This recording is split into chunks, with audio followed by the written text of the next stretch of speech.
Your Ground. Of course, I am the author of It's Time to Uncover the Original Blueprint. And as you know, this is an interactive show, which means not only do you guys get to listen to what's being said, we want you guys to send messages. There's going to be a number that's going to be displayed on the screen. We want you to be a part of the conversation. That's why it's called Your Voice Talk Show. So it's not the ordinary platform where you just sit, listen, and watch. You get to be a part of the conversation. Make sure you share this show. We're going to have an exciting show today. We're going to talk about more than music. We have the honor of having an amazing young man on today. Is an artist and musician. His name is Chris Crain. But also to assist me today, have a guest host. We're going to have Tracy Michelle on today. Tracy, how are you today? Are you out there?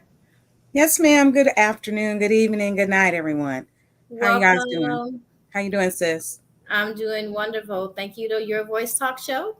And many may not know, but a lot of times Tracy is on the background of this whole show, running things in the background. So it's a pleasure to have you joining me on the front end here today. So you know a lot about this gentleman that we're going to have on here today. So I want to just pass the mic to you and let's get started. We are honored to have Mr. Chris Crain. He is music extraordinary, producer, philanthropist. He is an entrepreneur. Chris is a little bit and a lot of everything. So we want to bring him on the show and introduce him to the Houston area and to the world, actually. He is not an unknown and he's not a new, but he's new to us. So welcome, Mr. Chris Crain, to the Your Voice Talk Show. Where is Chris? There he is. There I am. Hello, everybody. Hi, Hi, Chris. Chris. How you doing? I am doing wonderful. How you guys doing tonight? We're doing well. And Doing happy to great. have you. Very, very happy to have you. You and I have had many conversations about a lot of things in the Yes. music world and in life in general. And so I thought it was a great opportunity for you to come on this talk show, which is what Sonia said. It's an interactive talk show. So we have guests that will come on and ask questions and make comments. And so we hope that you're ready for whatever questions they present and Yeah. ready to give some truthful answers. How about that? Let's Um, get into it. that's right. Let's start off first, though, by you giving a little bit of background about yourself, where you're from, and how you got started. Well, I'm originally from Chicago, Illinois. I was born in Cook County Hospital, but I was raised in Mississippi. So we call it Mississippi for y'all who don't know how to pronounce it correctly. It's Mississippi. But I was raised in Mississippi, and I was introduced to music in Mississippi. I come from a very musical family. My mother played piano, and I found out a lot of wonderful things about her and the contributions she made in the area that we were in through music.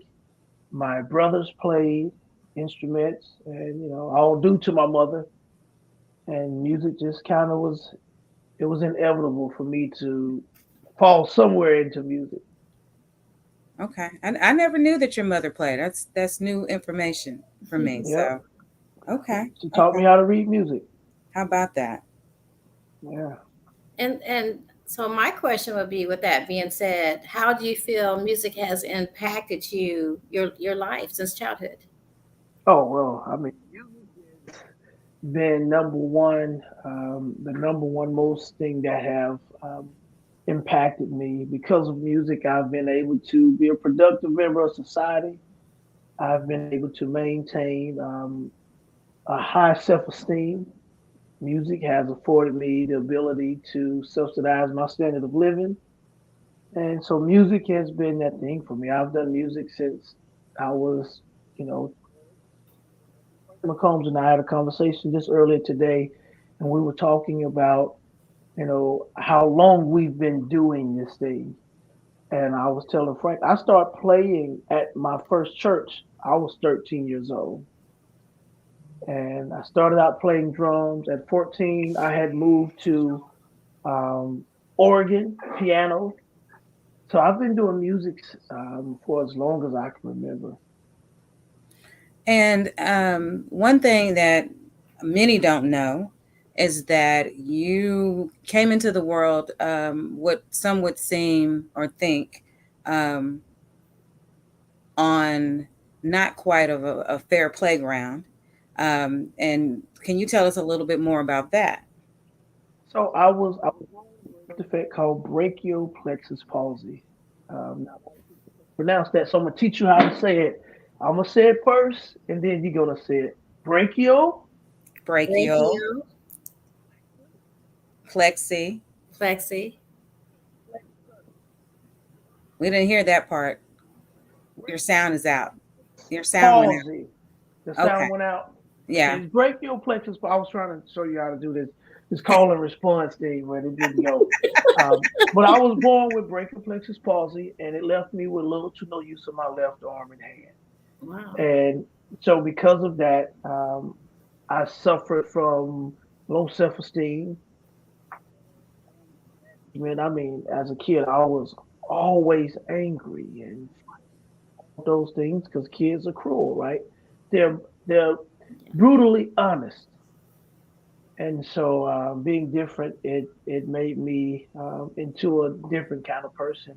But until I discovered music and my love for music, that's when things turned around for me. So, you know, in spite of being born with brachial plexus palsy and what some people would call a disability, I learned to play several instruments and I learned how to create a good way to make some money. And, I was making good money. Probably at 15, 16, I was probably making more money than some adults at that time, just playing music, playing for different churches and that kind of thing. And I figured out real quick that, music was going to be the thing that took me places. And so I Okay. practiced all the time. I sang all the time, just engulf myself with it. Okay. All right. That's awesome. That is awesome. It really is. Tell us about one accomplishment that you feel that you have done that has been impactful to the world around you, locally or internationally, or anything that you can think of. Just one of the things, because I know you've done many. So, Yeah, well, one of the things that I'm most proud of is that I've been able to create um, a platform that allows me to share the things that music did for me with other young people around the country. And I created an organization, and but before I was all organized and set up correctly, I was hosting music camps and teaching other kids using music as a platform to help kids combat the things that I face coming up. Again, self-esteem. At some points, it was at an all-time low. Music helped me overcome that, and it's just little things, the confidence, learning how to work with a team and how to compress my anger issues, right? And so that's one of the things I'm most proud of. Being able to establish these camps in different parts of the country and seeing the lives of a lot of the youth that I work with impacted. And a lot of them would never become musicians, but there's so many principles inside of becoming a disciplined musician that we can use that you can take it and apply it to your regular everyday life. So, that's one accomplishment that I'm extremely proud of. Awesome. Awesome. Let's looks like we have some questions. Let's take a question from the audience. okay, let's see here. Let me go to this one. And this is from Mr. Farrell Phelps, an accomplished celebrity photographer here in Houston.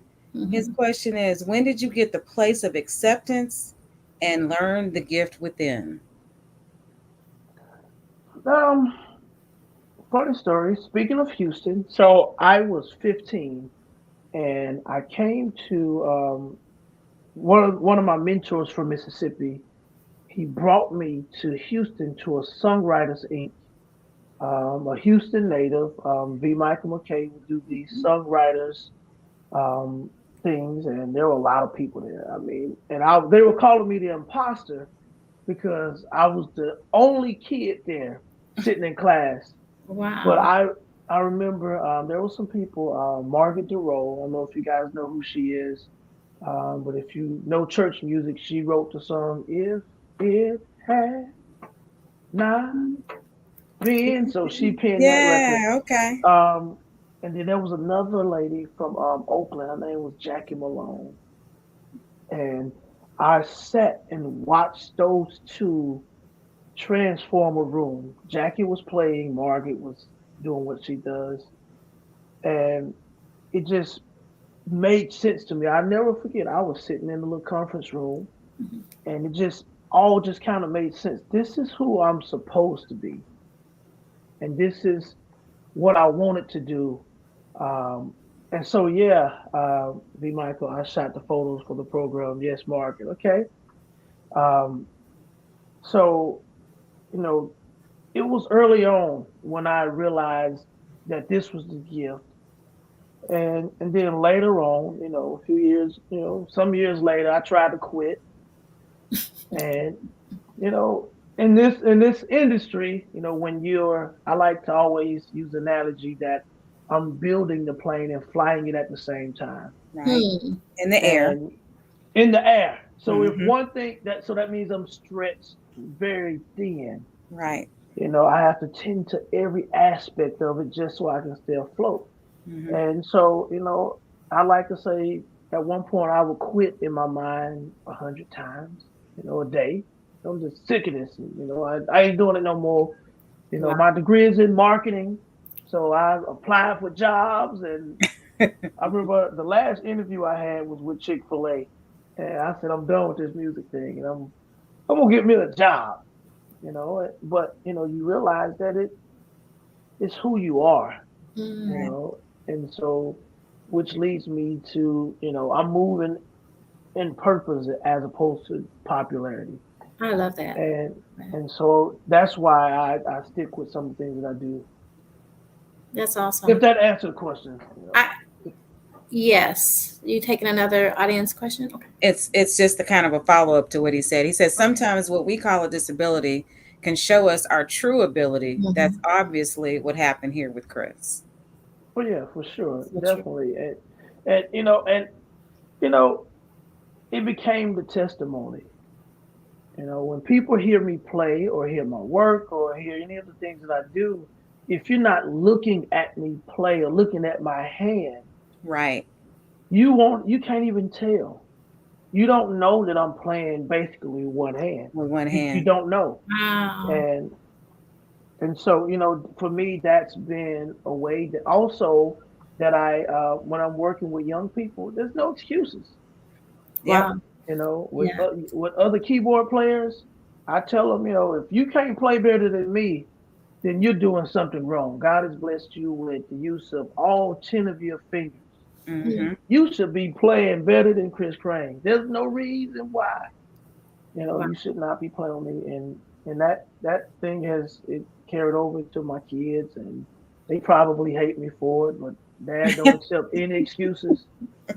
There's nothing you can't do. And, they hear the story, of how I overcome. They hear that story so much. I'm sure when they get older, they'll be telling that story. Daddy used to always sit me down and talk to me, and he'd tell us the same story a million times.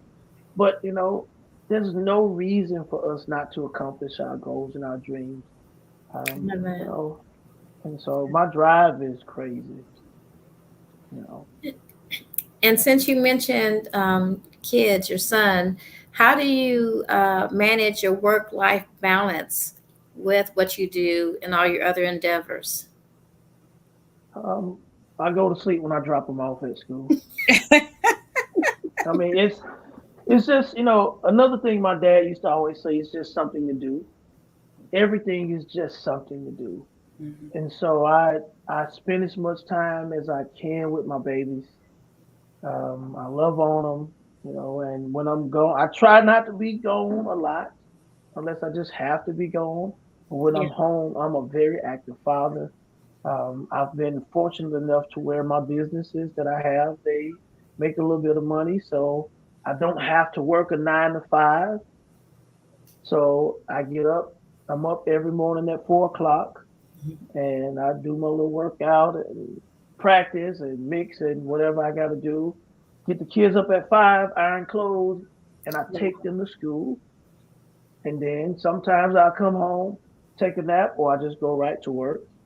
And I pick them up after school. So when I'm in town, my wife, she don't have to do a lot of things.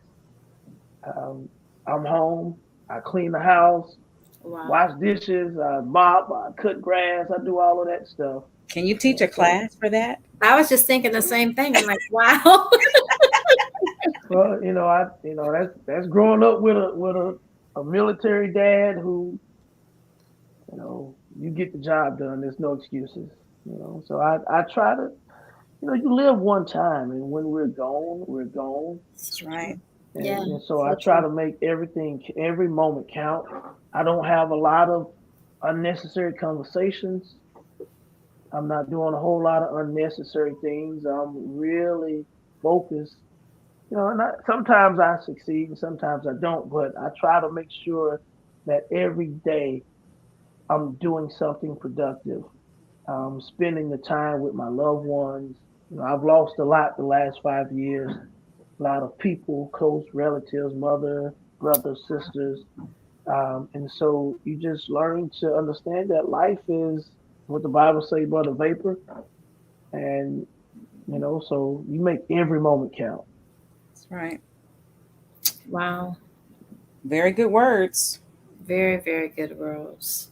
So Let's see. What do I want to? I want you to tell us some more about the music camps because I know you touched on it, and I know that of course you have the camps that are the largest in the Milwaukee area. But tell us more about what you're trying to do as far as bringing them across the country. And I know that you said that you did have one in, I believe, in Indiana. Yeah, Uh, that was happening. Okay. We're trying to bring one here to Houston, of course. But Yeah. how can people contact you, reach out to you, and get involved in those camps? Because I feel that um, the more people know about them, the more they'll want to have them come to their city, or they'll do something for them to be brought to their city. Well, with these camps, they started out here in Milwaukee, and it was the reason why I started the camps.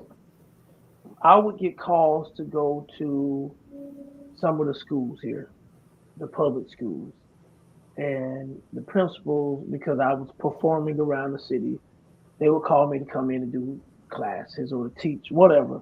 mhm. Um, I have a teaching background too. I've taught in a lot of schools, so we're just kind of got around. The problem I had was a lot of these schools, they would already have music teachers, Hmm. and but those music teachers, they didn't look like our kids, nor could Okay. they speak the language, right? Understand. And Hmm. so I started writing this book called Cultural Common Sense, and it's a simple little thing that can help people that didn't understand the culture but have the willingness and the heart to help our children along, to help them just come in and be able to understand the language. And so principals would bring me in to do these kind of, project based classes. I would do songwriting, I would do piano, guitar, um, and I just kind of got tired of doing it in that format. So I decided I was teaching at a school. And that summer I said, I'm going to do my own camp, but I want the camp to be free for our kids. Wow. And so I had 6 kids. And my first camp, I had piano, guitar, dance, and drum. And those kids, we just kind of split them up. They all got a chance to, go to each class, and we did 4 days. My wife made the lunches. The school I was teaching at, they donated the classroom. They let me come in the summer and use my music That's class awesome. and two other classrooms, and it just kind of grew from there. We went from 4 kids, 4 or 6 kids, to about 60 kids per day over Wow. the next couple of years, and those camps, it wasn't just about music, or they're not just about music. There's so many things that come along with the principles of music. I use a holistic approach, like I said, to tackle anger management, to teach our kids how to build their own self-esteem, right? How to work how to be a part of a team, how to be a constructive member, part of a team, and then how to love and to give back to community. And so, but we use music, arts, and performing um, attributes to share these messages. Now, last year I added, so I've been doing these camps every summer, free. Um, this past year, we added voice, songwriting, we added theater, Wow. and we added comedy. And the comedy class was a hit. The theater class and the comedy class were big hits. And I was just, at one point I was a class clown, but I had the idea. I said, if we can catch some of these kids when they're and show them how to direct this what well, I just lost the word, this direct their funny, they can find productive ways to be funny, as opposed to when they're sitting in math class cracking a joke on old boy because he can't, do a fraction. That gets him in trouble. Now we provide platforms for them to learn about the funny, where to find the funny, and then how to present the funny. Now, we know that comedians make millions of dollars Right. at a certain level, right? And Mhm. so, who knows? We may be grooming the next Kevin Hart or the next earthquake, Right. you know. And so, I have a comedian, friend of mine. His name is D Rock. If you haven't heard of D Rock, look D Rock up. D Rock, he has a special on Tubi. He's been doing it for a long time, but he teaches my class, and he's showing them real funny, showing them how to. He tours. He still does all of that. And so, my theater class is the same. I'm using real life performers or people, professionals that come in and they can show them. And so, as it relates to these new camps that I'm doing this year, I created a thing called camps and concerts. So every city that I'm going to this year with this run that I'm put together, I'm attempting to take these free music camps to that city. So what's happening is my band and my supporting cast are also my teachers. That's awesome. So we have piano, guitar, we have theater, we have comedy. I'm taking D Rock with me to a couple cities. We have drums, percussion, we have theater, and we're going to give that to each city. So I just decided that as opposed to going to a city and making money, building Chris Crain, I also want to go and deposit something and I know. leave something there. Now, every city isn't working out. Um, and I tried to get Houston together. It didn't work out right away. But I was there with this past weekend, and I think we got it. I think so. I think we got it. And so we'll be bringing camps and concerts to Houston. And again, the goal is to keep it free for our kids. My organization is a 501c3, so if people want to be involved, want to check it out and make donations, you get your write-offs and all of that stuff. You can do all of that on my website. You can see the work. I document everything. So, someone wants to know, what can someone do to stay focused? Um, Ask yourself the hard questions, and I've had to do that time after time. Even with this music career that I've been building on my own, I had to ask myself, Chris Crain, what do you want? What do you really want? Mhm. Like, seriously, what do you really want out of what you're doing? And then what are you willing to do to get what you want? I had to ask myself these questions. So when I asked myself this question, my honest answer was, I really don't want to be no star. I'm not chasing that. Hmm. It's I'm powerful. not chasing money, but what I really want, I want to love what I do. I mean, as an artist and a creative, there's nothing better than to take something out of nothing, just an idea. And before you know it, it's a full blown thing. Tracy, I text you a song that I wrote today, Okay. and since I've sent you that draft of it, I've changed it maybe 3 times. I've sent it to the bass player already, and when I'm done here, I'm gonna send it to another guitar player out of Nashville to put the finishing touches on it. I've changed vocals, but to take an idea and to turn it into something, I mean, it's beautiful. That's In one of my classes, a songwriters class, I teach a principle. It's based upon the chakra, where you see colors and hear sounds and shapes and all that stuff. But what I do, I'll I'll have the kids close their eyes and I'll play some sounds. And while their eyes are closed, I have them draw what they see. And you'll be surprised at what they draw. And it takes them all the way around the world. And they're just sitting in the classroom. So what I had to do, I act back to the question, what do you do to stay focused? Ask yourself the real questions and give yourself the real answers. Be honest with yourself. It's easier when you don't lie to yourself. I have a lot of friends who do music. They want to get paid. And they're trying to be the one on top. They want to be the one on at the Grammy Awards. Now, would that be nice? Yes, it would be. But when that's your goal, then you go about it a little bit different. Right. For me, I want to love what I do till I die. Right. love that. Right. It looks like somebody's asking how would you describe your sound?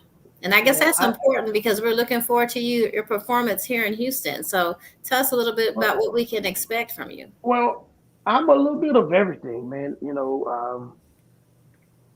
I love soul. I describe myself as soul, a soul sing. Well, I don't know. I don't because I love soul music, right? I love soul music. Um, I cut my teeth, of course, in gospel. That was a thing. I mentioned V. Michael McKay, so you already know I'm Right. doing gospel music. But I really cut my teeth in jazz music, straight ahead jazz, funk. Mm-hmm. So I produce country music. I've done hip hop. I'm a conglomerate of a lot of things. Love it. But more recently, in this new album, neo soul, not as much. It's more soul. And I tell you, I love Sam Cooke. Um, I love Herbie Hancock, Stevie. Who else do I listen to? I love James Taylor. I mean, so I listen to a whole lot of different music. George Duke was one of my favorite. He has a Yeah. soul kind of thing. Me too. And when it comes to singing, I used to hate quartet music. I mean, I hated it. And but growing up down south, it was a thing. And but I grew to love the way it felt. Hmm. Once I really start to learn music and understand the cultural side of it, there's a soul piece that dates back to blues, that dates back to rock and roll. Because y'all know, black folk, we created rock and roll, Right. and so it's all connected when you really go back and listen to it. I got Yes. into blues music real heavy, but if they classified, like Muddy Waters and people like that as that Chicago blues, but it really wasn't. It was a bit of rock. It was soul music. Hmm. I even went back after I had no idea who the Howlin' Wolf was until Chess Records, the movie came out. And once I started listening to his music and the way the guitars were, the way they played and the riffs and the choice of phrasing, man, that's all soul gospel. It's all of that. So I use the hashtag all the time. I am soul music. I'm all of that. And so with my shows, you're gonna get all of that from funk to some real nice ballads, some blues. I'm a Bobby Womack fan as well. You know, I mean Sam Cooke, the Soul Stirrers. I mean, you just can't go wrong with that kind of stuff, I in love my it. opinion. So I'm gonna skip around a little bit because I was gonna ask you or to talk about this a little bit later in the interview. But you have a new project coming out. Yes, yes. I want you to tell us about it. Tell us who's on it. How you feel about it. Some of the different. I've heard bits and pieces of it, and it is a different milieu of sounds. So Yeah. you kind of give us some insight on what you were thinking and your creation, and just some of the voices and sounds that we're going to hear on that project. Well, this new album is called Dreams No Deadlines, and it it's a this album wrote itself. Okay. And I didn't try to capture any one genre with it. Um, I just kind of let it come to me, and it's featuring records, Music Soul Child, yeah, Brian Culberson, yeah, I do some of that stuff as well. Coltrane is definitely a killer. I'm sorry, I read the question, I just That's no, you're actually wrote fine. them. That's why I'm popping them up there, and I want to But try to yeah, get but as many as I yeah, but can Soul in there. Child is definitely one of my favorites too. Hmm. But this new album, it's so I have two albums actually that I'm working on. One is a straight ahead jazz album called She Is Jazz, and that title has a couple of different meanings. So I'll come back to that. But the Dreams No Deadlines, it's it's a big ball of everything Chris Crain loves. So I got records with Frank McCombs. He's featured on the record. Um, there's an artist. Her name is Marva King. I don't know if you guys ever heard of her, but if you Hi, have Marva. not, check her out. She's amazing. We got a record. Um, and rest in peace to Tina Turner, who passed. But we got a record called Choosing You. It has an Ike and Tina kind of thing happening. Hmm. Um, I got Mark Kilbo from Take Six. That's on there on a song that I wrote years ago. And I woke up one morning and said, I want to redo this record. And sent it to Detroit to a friend of mine to replay some guitars, and he killed it. And that record is smash. And um, I'm still waiting on my verse from Eric Roberson. We're gonna see Okay. how that goes. But this new song that I'm working on, All I Need, and I don't know. I have a feature that I want to put on it. We're gonna reach out to her and see if we can afford her. But this album is it's everything. It tells my story. The first title is called Dreams. There's a song called Never Meant to Fall in Love featuring Tasha Nicole. Tasha Nicole is one of my artists, and she's also going to be in Houston with me. She's a singer. She's an Awesome. amazing songwriter. I mean, she just has that gift. You meet some people whose sound matches their personality. She got that. He's out of Houston. Eric Roberson. I thought he's from Jersey. He may be from Houston. I'm not sure. Um, but I know he's gonna be in Houston soon at a show. But yes, so this album is going to be a great listen from start to finish, I love it. and yeah, I think people are really going to if you enjoy real music, good music, music with real lyrics that and real music, with Yes. orchestrations and movements and changes and bridges and That's right. all of that stuff Yes. that music don't have anymore. And I studied some Motown stuff some years back, and I was always intrigued. How in the world do they get all of that song in 2 minutes? Like their songs would be short if you go back and listen to some of them records, but it feels like a full song. Like they Yeah. have a breakdown in that record and everything. Like, how do you do that? But that's amazing writing. And so I've managed to get a lot of my songs, um, right around 3 minutes, maybe 3:30. If I just said, I'm just gonna let the song tell its story. Um, but this album is some of my best work, and I'm very very proud of it. I've been patient, um, not rushing it. Letting it write itself. Yeah. And I have heard a number of the songs, from this particular project, and I'm I have to say that I've been very impressed with the music, and I'm not easily impressed. Let's be honest. Um, I'm not a person who, just because it's a friend of mine who put it out there, that I might not. I'm not going to say I love everything that's out there. So uh, trust me, you've got some great stuff that's coming out, and I'm Thank you, proud to thank you, say thank that you. you've allowed me to hear it before it hit the airwaves. So, And uh, Yeah, it sounds like, Chris, that you're going back to the old time where you used to be able to listen to an album from the first song all the way to the end. that's And right. then all of those at the very end were those things, those jewels that were missed by so many. Because that yeah, was me. I can tell you every song on every album from the Yeah. first to the last song on the front and the back.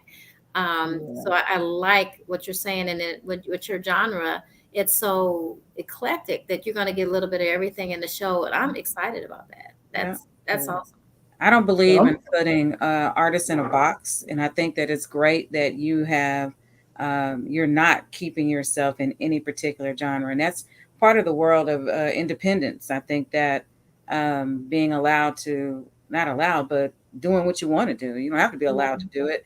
As an independent, you can do what you want to do. So yeah. I think that it's great that you're crossing over into different genres, and you already write and produce, and we know that you are this extraordinaire in the Mhm. music world. But let me read this question that Mr. Phelps sent us. It says, Ray Charles was blind.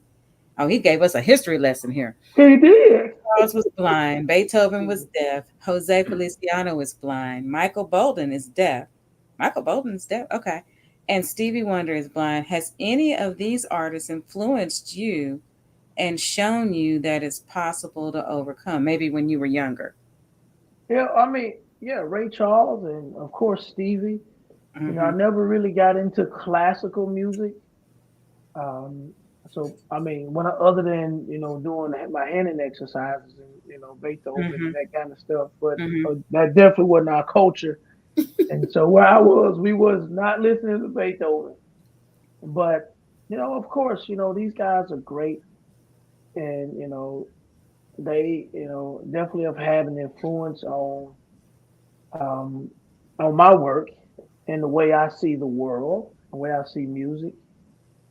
But one thing I learned from them, outside of music, is that what you have is good enough, Hmm.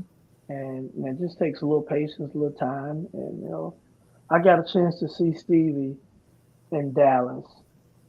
I flew from Milwaukee to Dallas when he went on his tour, and I remember so vividly the excitement. Um, and Stevie came out for sound check. And this changed the way I do my shows. You know, Wow. he came out for like a sound check or to fix something or to do something, And the crowd went wild, of course, and he just started playing. And he just stayed out there. I don't know if he had an opening act. I don't know if somebody was supposed to go on before him, but he stayed out there and he played. And the band just kind of trickled on out, and the show just went on. And he played and he played and he played until he stopped. And for me, I said, you know what?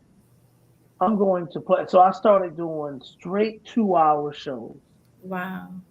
And from start to finish, I said, that's the way it's supposed to be. It was a little different now as I was moving from a cover artist to sharing my own music, then that was a little bit of a different thing, Mm-hmm. And of course, Stevie got a million hits, so, he can do that as, and a lot of other artists, Right. All he got to do is start the song out and everybody else gonna sing the rest of the record. Right. But for me, I found a joy in taking a crowd who don't know me and making them sit and listen to me. And it took a while for me to find this place. And I learned that, they're not talking. They're not moving. They're not going to the bathroom. They are sitting here listening. And I realized that's a good thing. Mm-hmm. And I'm not a dancer for real. I can do 2 or 3 moves.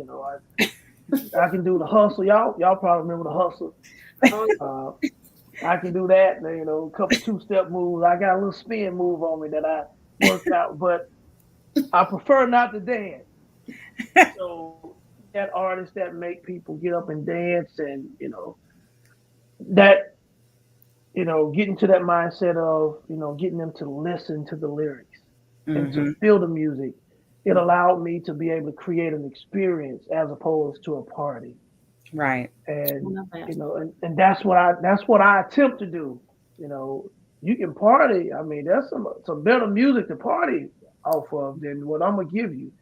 But if you're looking for an experience, something that you can walk away from saying, "Wow, I'm better because I went here." That's what I try to create. And it ain't no gospel show. I may cuss 2 or 3 times in there, talk about some girls and their pretty eyes. And, We need to bring a square jar.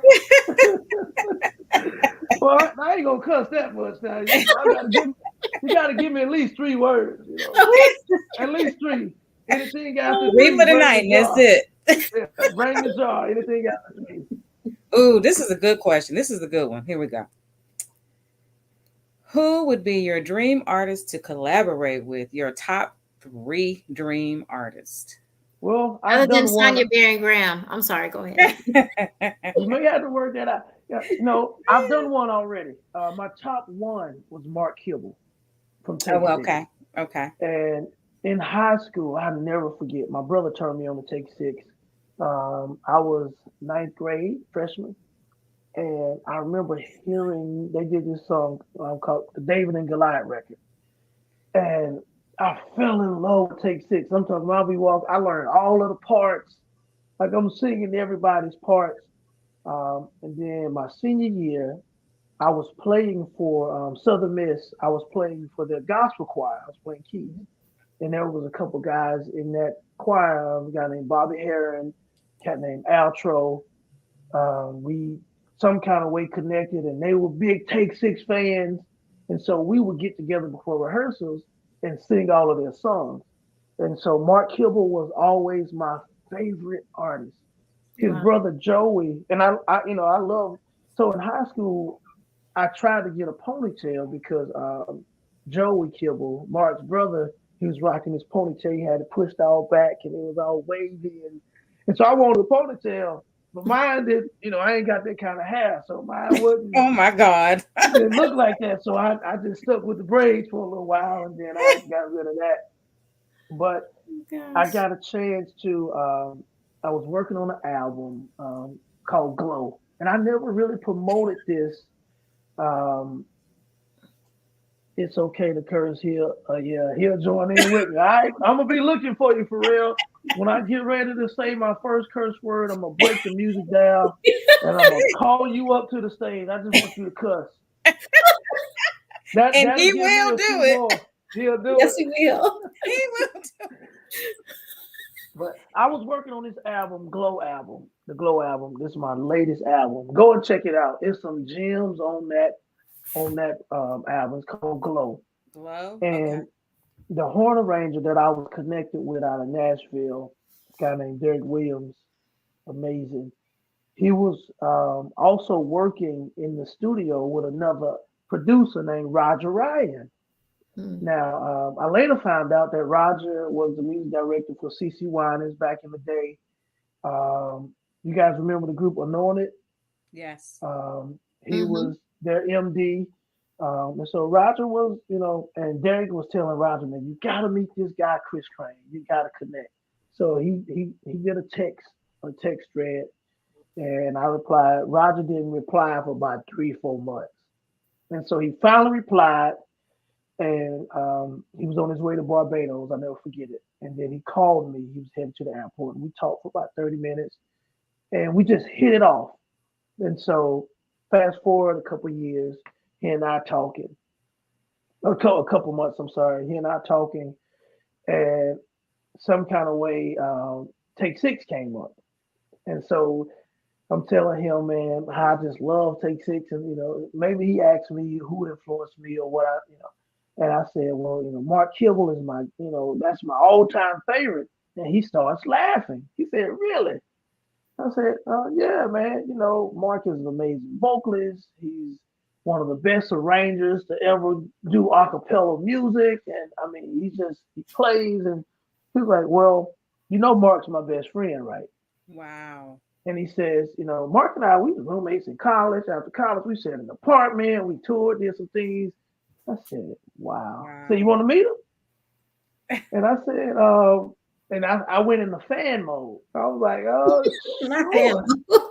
And right away, he did a text thread with Mark Kibble. Wow. And Mark replied right away.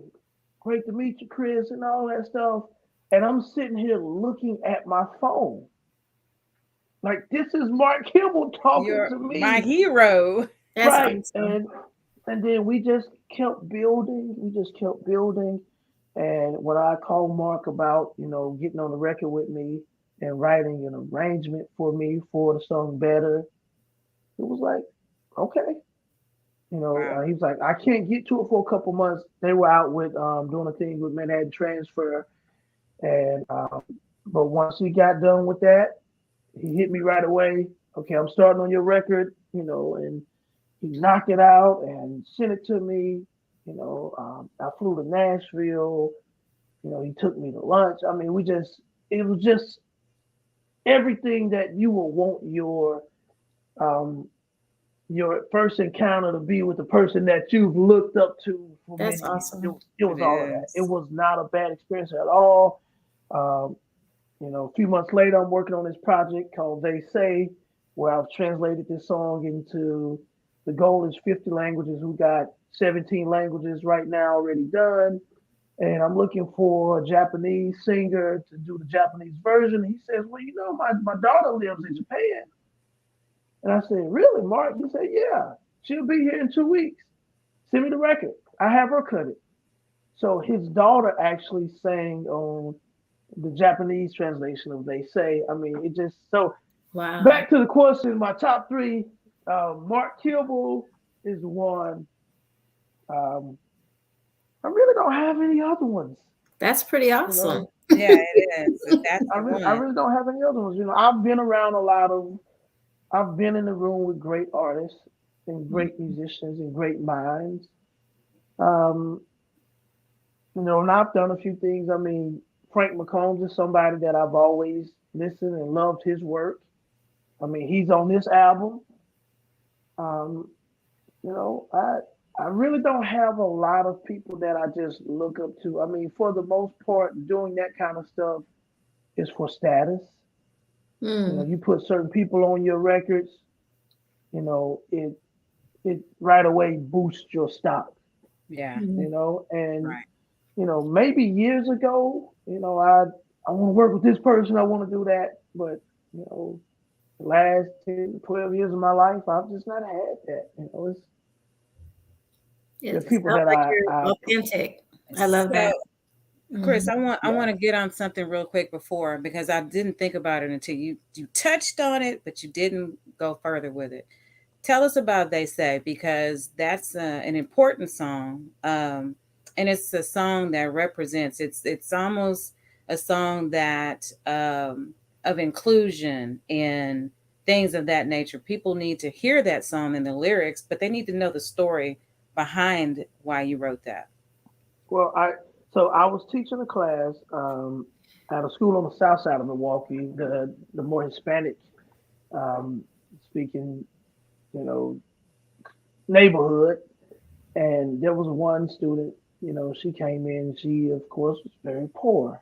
You could tell, and the other kids was making fun of her, talking about it. And once I got wind of it, I stopped the class and I said, "What we're going to do, we're going to write something that teaches you guys that it's not okay to belittle or do that." And so, in a nutshell, this song, "They Say," was written for the many people who suffer in silence, the Wow. many people who, you know, you may be too fat, or you may be too dark, or, you may be born with a disability like me, and, you're embarrassed. Um, the first part of this song says, it starts out, "They say what I am is unacceptable. They say only perfection is beautiful." Hmm. Then it goes to, "But the truth is, beauty is found in everyone." Then it concludes with, "I am beautiful, you are beautiful." Um, second verse, they say people should love one certain way. They say people should all be the same today. But the truth is, people should be more accepting and learn to love someone, lend a helping hand. And so this song is very simple, but the message behind it is huge. And so I felt like God was leading me to make this song big enough to where it touched every part of the world. So we got Spanish, we got French, we got German, we got Ukrainian, we got Arabic. These are the versions that are already done. Arabic, we got seven different Indian languages. We got South Korean, we got Chinese Mandarin, Japanese, and so now we just got to get the rest of the languages done. We're gonna do Russian. We're gonna do Gaelic, the Irish language, um, and we're gonna do as many languages. I got Yoruba. I have it translated. I just gotta find a singer that can sing in that Nigerian language. That's wonderful. Um, and so, we'll see how things go. But I haven't released it. Volume one is already done. But again, I can't release it yet until the platform is big enough. Right. Because I've had my fair share. And when you live and you learn, you release something, and it can be the most amazing thing. But if the platform is too small, it only be seen by a select group of people who are already connected to you. And if you don't have a machine or a company behind you fueling this thing with cash, then it dies when your finances die. Hmm. And Wow. so I'm being strategic. One of my goals is, once I hit 50 languages, I'm going to do a star-studded version where I call on the people who have now become my friends, from Mark Kibble to Roger Ryan to, Eric Roberson, Marvin King. These are the people that I can pick up the phone and call right now. Um, I have those kind of people, and maybe they can pull some people in. We'll do a star-studded version of it. I maybe sell two of my kids and get some cash so we can Whatever. market it. Whatever. Sell a puppy, You're but so stupid. Okay, but I'm it sorry, becomes a and I fun don't I thing. don't mean to cut you off. I just got these questions. I want to make sure we can get them in before we end. Let's see. Miss Victoria Marie wants to know, what's the best part about getting to do what you love? You know, the fact that I love it. You know, the enjoyment that I get from doing that. Sometimes it ain't always enjoyable, and that's the truth. I do get a certain satisfaction of it, but again, when the weight is all on you, Mhm. um, sometimes it just balances itself out. Right. If that makes sense. But to try to answer your question, I'm in my studio right now, and there's a certain piece uh, that comes with being able to dive into a place of creativity or imagination, um, and that's the best place, best piece for me. And I guess it does feel good to be recognized. It does feel good when people hear your music and to see how it affects them, you know, good or bad, to see the emotion that your words and your thoughts can conjure out of people. And so that's a pretty cool experience. And Okay. And Victoria is plus, actually an aspiring artist, so that was good. That was really good for her yeah, to and hear. then She yeah, and should. then at a certain point, it will start to make money for you. I have hit the place to where I do get booked and I actually make money, Mm-hmm. good money. You can't come see me for 20, you can't book me for $300 or $400 anymore. I've Mm-mm. passed that place. Right. Um, but at a certain point it does pay off, but that's consistency and sticking with it and doing free shows and taking losses and Mm-hmm. not paying your car note to pay the band because you didn't sell enough tickets. I mean, Yeah, we know those days, definitely. yeah, you know, Farrell says songs we can identify with breathe power to the listeners. Thank you for making that kind of music, Brother Crane. oh, you're welcome. It's all about the listeners. It's all about the listeners, and my friend Roger, he always says that, it has to be about the listeners. You have to create so that the listeners can engage. Now, some music I write just for me. I have a song called Never. That song is for Chris Crain. Right. Now, if you guys like it and you can identify with it, have at it. But I've written a lot of songs just for me. I had to do what David did and had to encourage myself. I have a song called Moving On. I had to write that for me, and so, you want to, but you have to include the listeners sometimes, Yep. You do have to do that if you intend to entertain Well, you instill have to do that. something. Yes, you There's do. some there's some parts of my live performance depending on where I go in my head. Right. I'll zone out, and it's all about me. Right. And that's a good place again to be able to do that. Because when you can enjoy what you do, I'm saying there's nothing better than you loving to hear your own music. Right. I still listen to my music, Right. but that was only after I learned how to take my time and get the songs done correctly and not rush my records. Because Right. I've rushed some projects and I wouldn't listen to that stuff now. It makes my stomach hurt, you know. Let your It's like, oh stomach my hurt. God, make my stomach hurt. What was you doing? And then you put that out for the world to hear. What was you thinking? I'm all In your youth, embarrassed. in your youth Yeah, days. You know yeah, better, you do better. So Exactly. yeah. so time doesn't get away, and I'm super excited. I cannot wait for the show. But I want to make sure everybody else knows how they can get tickets How for we it can get the and all tickets. that good stuff. Please, I see you have Chris Crane live, Houston, Texas, June 9th at Cafe 4212. But how do they get tickets? You can go to the website, chriscrane1music.com. Okay. Chris Crain, the number one, is right there. Go there and go to, I think it says shows. Click on the tab. The shows will come up. Houston will come up. You can purchase your tickets and get those tickets. And there will be tickets at the door. Well, If not if you we sell out. Well, if we sell out, but you want to let people know they can show up. They need to buy those tickets early. Yeah, but we want you to buy your tickets. And this show is going to be special. We got performances by Jess Miz out of Houston, a Houston native. She's an amazing singer, Yes. artist. I love her song. She have a record called "Be Loved."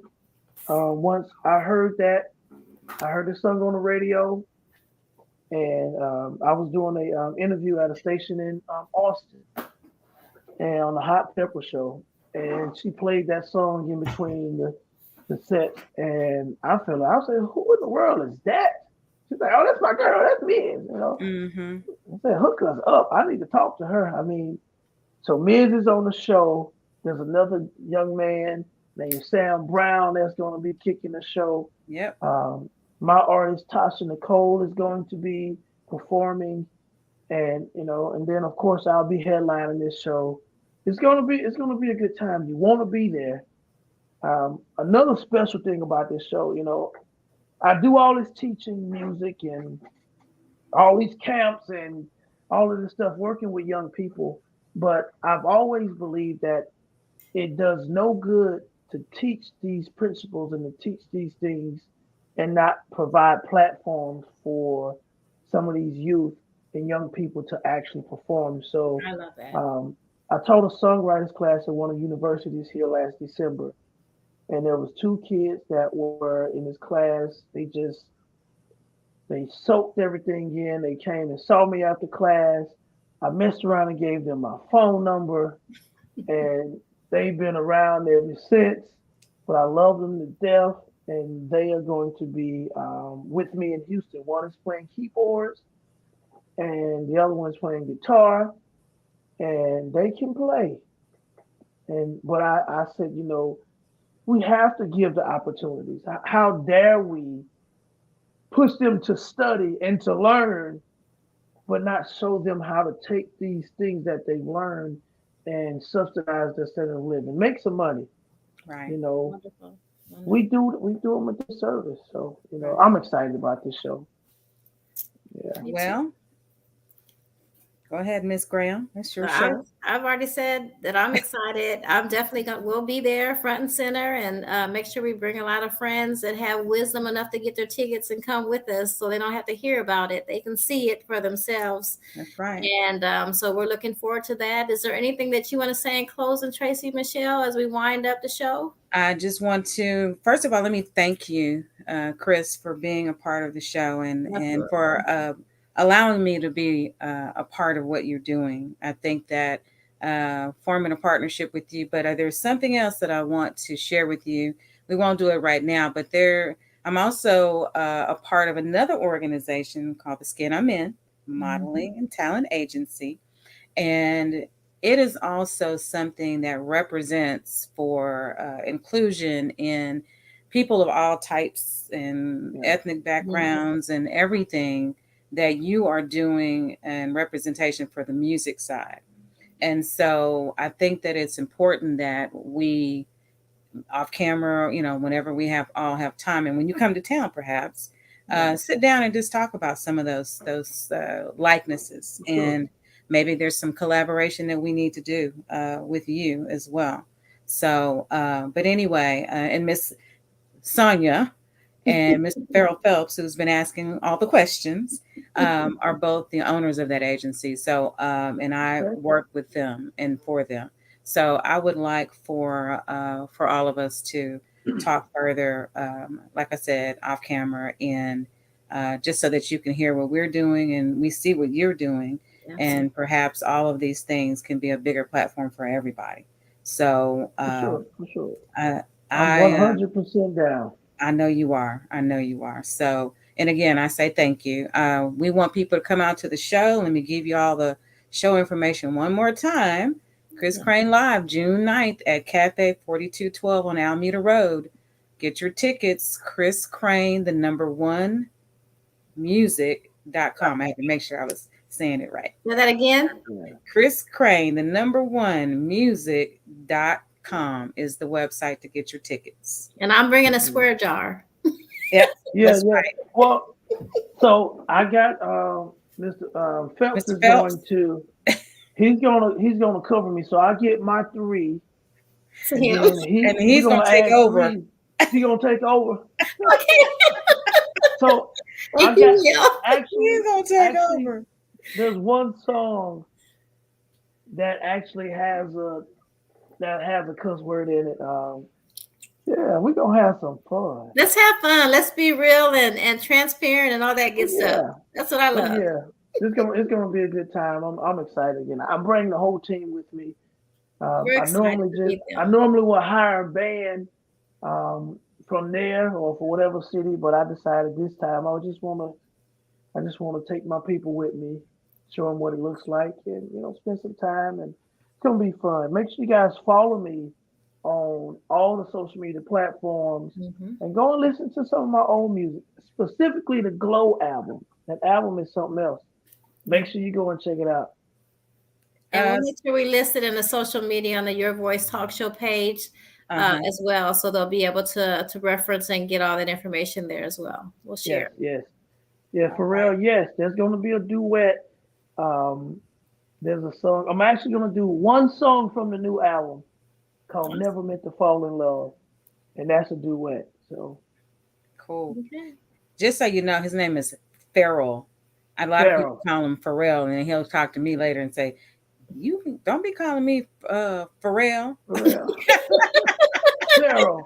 Okay. Farrell. I just call him. I didn't remember what it was, so I just call him Mr. Phelps. There you go. That's smart man. Yeah. That's what I do too. Okay. Well, Chris, thank you.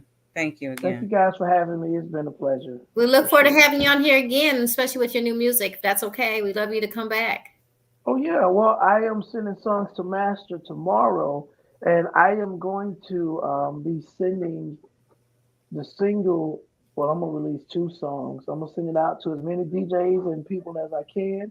Okay. So Michelle will have it, and she'll send it to you.